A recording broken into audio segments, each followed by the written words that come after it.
Hi, it's Jory with Tape in the Studio. Welcome back to another episode. And in today's video, I'll be showing you how I built these ash night tables. And they have some soft close drawers. These night tables ended up coming in at 36 inches wide and about 22 inches tall. So now the boards I do start with, I'm cutting off a short end and a long end. Now the reason I do that is with the grain on the sides and the top, I want there to be the continuous flowing of the grain. So what I basically do is I just cut those boards to the rough length and then I just move them over to the jointer here. So I'm flattening the one side and then I end up running them through the planer as well. Now the depth of them is 20 inches deep. So after I've run all those boards through, I'm just taking them over to the table saw and I'm just sort of cutting off that final edge. And here you can see I'm changing the dust collector bin here and all that dust blows back up in my face, but I thought it might be a little bit comical to share that with you. But yeah, anyways, after I've done that, I'm just going to be joining those boards together with the domino. Now, this isn't necessarily something you have to do, but I just like to do it for alignment and just to keep those boards nice and flat. Now, the thickness of those boards did come in overall at about an inch and an eighth. I started off with them being at a rough dimension of about an inch and a half thick. But yeah, after I've all done that, I'm just gluing up the boards here, and I like to glue up the top and the bottom all at the same time. You can see off in the distance there on that other workbench, I do have the longer pieces for the sides and the top. And here I am just gluing up the bottom piece. Now, that grain continuity doesn't really matter on the underside, so I can keep those separate. But once I've done that, I'm just cutting the that center and or the top and the side pieces. And you can see I'm just doing the 45-degree on them, and I'm just sort of slowly sneaking up to that line and trying to remove as little material as possible so there's a nice continuous grain pattern. And after I've done that, I'm just adjusting the stop block here on my miter sled so that all those side pieces will be the same height, so it's a nice and rectangular box. There's having the nice 90-degree angles. And I do the same for the tops and the bottoms, but I had to sort of add an extra little piece. And finally, I'm just cutting them to the right width. One of the challenges of gluing up mitered cornered boxes is properly clamping it so that the miter corner is perfectly flush. And the way to get around that, what I'm going to do is I've got some strips of 3/8 MDF and I'm just gluing them together. So I've already glued them up.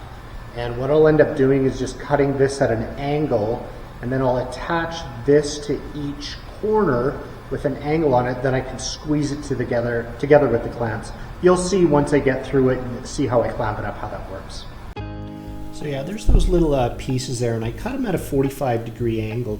But what I do is I use some CA glue and just add it there, and then I spray some activator on the other piece, and I just put them about a quarter of an inch back from the end, and they stay still really well. And then I put in those tenons and I apply the glue, and I'm just tapping it into place. And the nice thing about using that domino is that it does keep those miters nice and aligned, because otherwise they have a tendency to just sort of slip out. But you can see how you use those clamps to glue it up. And the advantage of this is being able to get some really nice and tight miter joints. As well, you don't have to use long clamps, it's just short clamps. Now you can see once I'm all said and done and the glue up is done, you can just easily remove those MDF pieces. And the nice thing being that it's kind of a fibrous material, you can bang it off very easily and they just pop right out. And then once I'm all done that, I can use the sander and just go nice and flat over the edge, and it ends up with a nice flat crisp edge, and you can just very easily remove that MDF.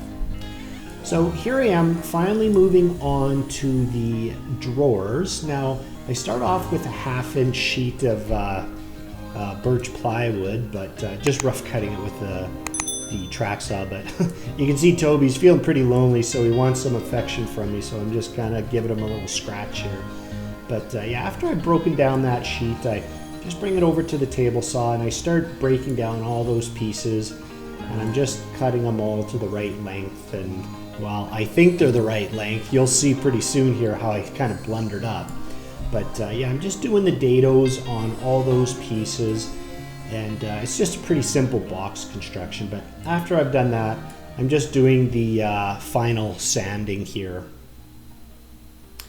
And I like to add just a little bit of glue in that bead, but you can see that that dado blade is actually like a perfect 1/2 inch depth. So when I put that in, those pieces stay in really well all by themselves. But I'm really cautious about adding, you know, enough glue so there's a nice strong bond, but not so much that a whole bunch of glue squeeze comes out.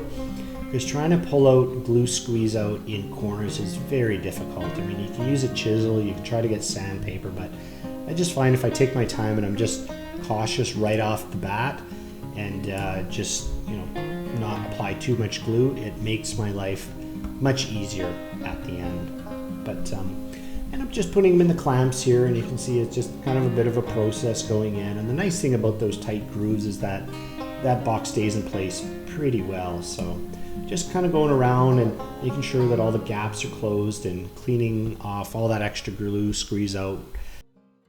So I went to go fit the drawer in and I screwed up. Ruh-roh.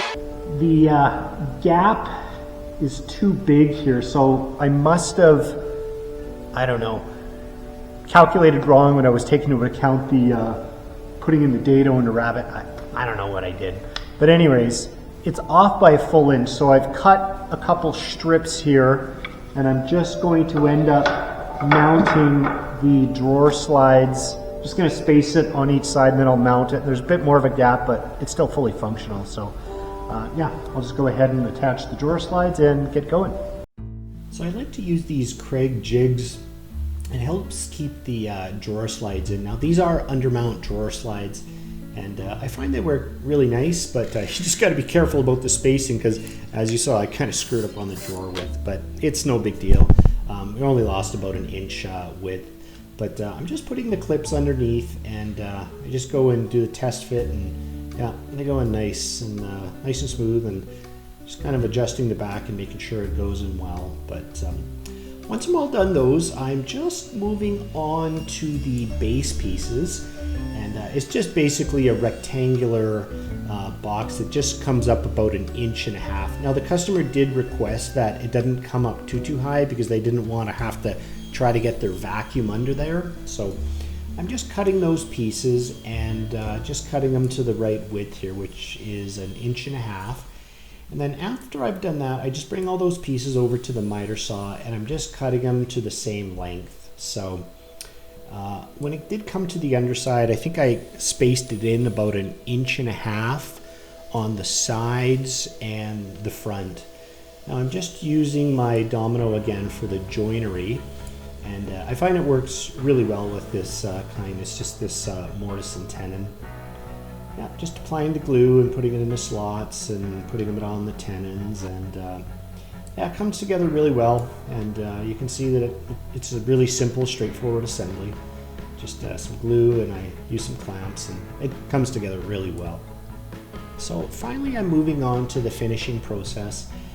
Now what I ended up using for this is the Osmo Raw, and I just used it on all the pieces, both the drawers and the entire of the night tables.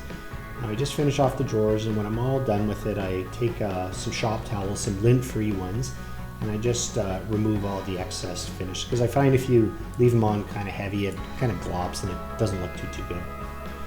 So the way I attach the bases to the underside is there's these figure 8 clips, and the nice thing about them is that they allow for seasonal movement, just that little bit back and forth. So I just kind of attach them, and I pre-drill the holes, and I work them through, and just attach them with some number 6 screws, and they end up being nice and strong. And I did actually end up putting some little felt pads underneath when it was all said and done. But here's the end result. It turned out really good. You can see that ash is nice and light. It almost looks like it's unfinished, but with that Osmo Raw finish, it looks good.